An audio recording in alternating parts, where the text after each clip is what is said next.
ಕೆಲವೊಂದಿಷ್ಟು ಮಂದಿ ಇಲ್ಲ ಘೋಷಣೆಗೆ ಹೋಗಿಲ್ಲ ಅಂತ ಸಮರ್ಥನೆ ಮಾಡ್ಕೊಂಡ್ರು, ಮೀಡಿಯಾದ ಮೇಲೆ ಗೂಬೆ ಕೊರಿಸುವಂಥ ಪ್ರಯತ್ನ ಮಾಡಿದ್ರು ಸರ್. ನಾನು ಅವತ್ತು ಹೇಳಿದ್ದೆ, ಈ ರೀತಿ ಪಾಕಿಸ್ತಾನ ಪರವಾಗಿ ಮತ್ತು ಇಲ್ಲಿ ನಮ್ಮ ರಾಜ್ಯದಲ್ಲಿ ಅದು ಶಕ್ತಿ ಕೇಂದ್ರದಲ್ಲಿ ಪಾಕಿಸ್ತಾನ ಪರವಾಗಿ ಪಾಕಿಸ್ತಾನ ಜಿಂದಾಬಾದ್ ಅಂತ ಹೇಳಿ ನಾವು ಕೂಗು ಹಾಕಿದರು.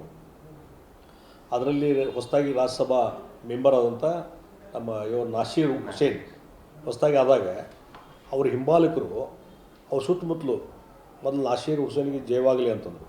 ಹಾಗೆ ಅನ್ಕೊಂತ ಪಾಕಿಸ್ತಾನ ಜಿಂದಾಬಾದ್ ಅಂತ ಅದನ್ನು ನಾವು ಹೇರ್ ಮಾಡಿದ್ದೇವೆ, ರೆಕಾರ್ಡ್ ಆಗಿದ್ದು.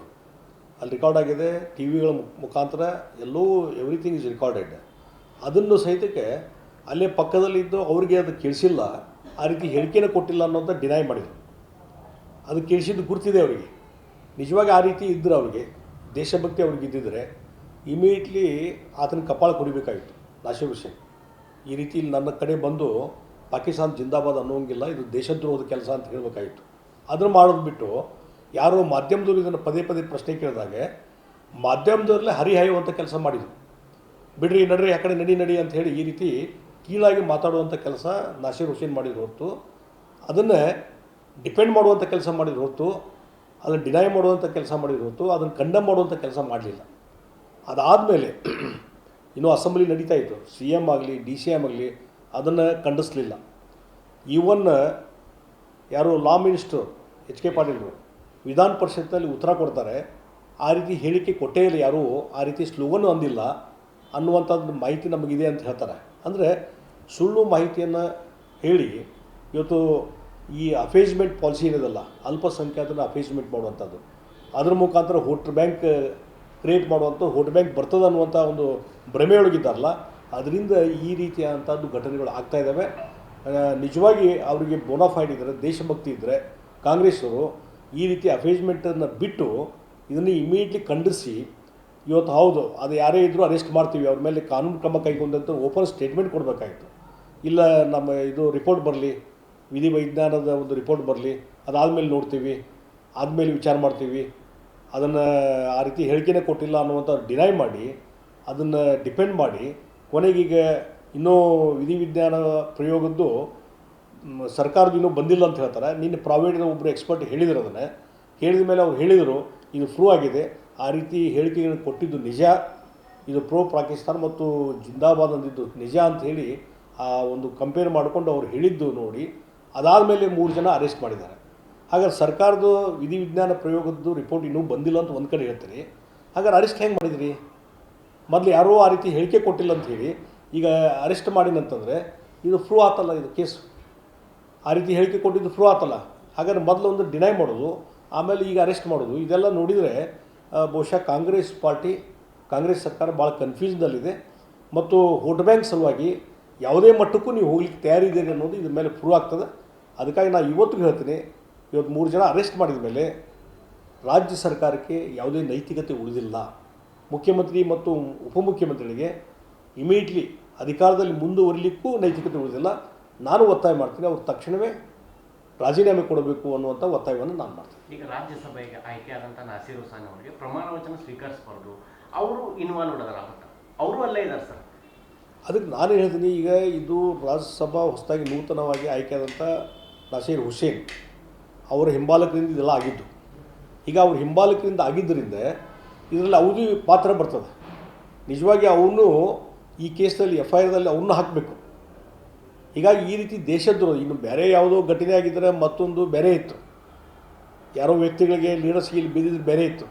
ಆದರೆ ಇವತ್ತು ಪಾಕಿಸ್ತಾನ ಪರವಾಗಿ ಜಿಂದಾಬಾದ್ ಅಂತ ಹೇಳಿ ಅವರು ಅವ್ರ ಹಿಂಬಾಲಕರೇ, ಮತ್ತು ಎಲ್ಲರೂ ಈಗ ಅರೆಸ್ಟ್ ಆದವರು ಹಿಂಬಾಲಕರೇ, ಅಲ್ಲಿದ್ದಂಥವ್ರು ಸುತ್ತಮುತ್ತಲು. ಹಾಗಾದ್ರೆ ಇವ್ರದ್ದು ಇನ್ವಾಲ್ವ್ಮೆಂಟ್ ಬರ್ತದೆ ಅದಕ್ಕೆ ನಾಸೀರ್ ಹುಸೇನು ಈ ಎಲ್ಲ ಒಂದು ಕೇಸ್ ಮುಗಿಯುವವರೆಗೂ ಅವ್ರ ಪ್ರಮಾಣ ವಚನ ಸ್ವೀಕಾರ ಮಾಡಲಿಕ್ಕೂ ಅವ್ರ ಯೋಗ್ಯತೆ ಇಲ್ಲ, ಕಾನೂನು ರೀತಿಯೂ ಬರೋದಿಲ್ಲ. ಅದನ್ನು ನಾನು ಒತ್ತಾಯ ಮಾಡ್ತೀನಿ. ಈಗ ಇನ್ನೊಂದು ಕಡೆ ಸರ್, ಇವತ್ತು JP ನಡ್ಡಾ ಅವರು ಬೂತ್ ಮಟ್ಟದ ಕಾರ್ಯಕ್ರಮ ಇದನ್ನು ಮಾಡ್ತಾರೆ, ತಾವು ಹೋಗ್ತೀರಿ ಸರ್? ಇಲ್ಲ, ನನಗೆ ಅಲ್ಲಿನೂ ಇದು ಕರೆದಿಲ್ಲ, ನನಗೆ ನಾನು ಅಲ್ಲಿ ಹೋಗ್ತಾ ಇಲ್ಲ.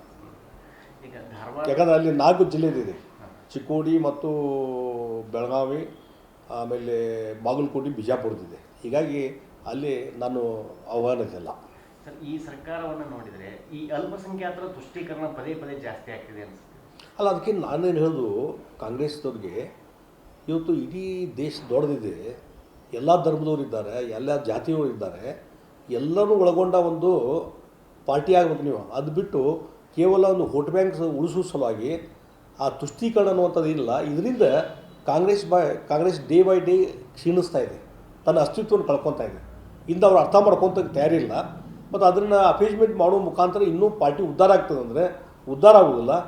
ಇಡೀ ಭಾರತ ದೇಶದ ಜನರ ವಿಶ್ವಾಸ ಕಳ್ಕೊಂಡು ಡೇ ಬೈ ಇವತ್ತು ನೋಡಿ, ನಿನ್ನೆ ಗುಜರಾತಲ್ಲಿ ಒಂದಿಷ್ಟು ಜನ ಕಾಂಗ್ರೆಸ್ ಅವರು ಸೇರಿದ್ದಾರೆ, ಅಸ್ಸಾಂದಲ್ಲಿ ಸೇರಿದ್ದಾರೆ, ವೆಸ್ಟ್ ಬೆಂಗಾಲಲ್ಲಿ ರಾಜೀನಾಮೆ ಕೊಡ್ತಾ ಇದ್ದಾರೆ, ಎಲ್ಲ ಕಡೆ ತಮಿಳುನಾಡು ಎಲ್ಲ ಕಡೆಯೂ ಕಾಂಗ್ರೆಸ್ಗೆ ರಾಜೀನಾಮೆ ಕೊಟ್ಟು ಬಹುತೇಕ ಲೀಡರ್ಸು ಭಾರತೀಯ ಜನತಾ ಪಾರ್ಟಿಗೆ ಜಾಯ್ನ್ ಆಗ್ತಾ ಇದ್ದಾರೆ.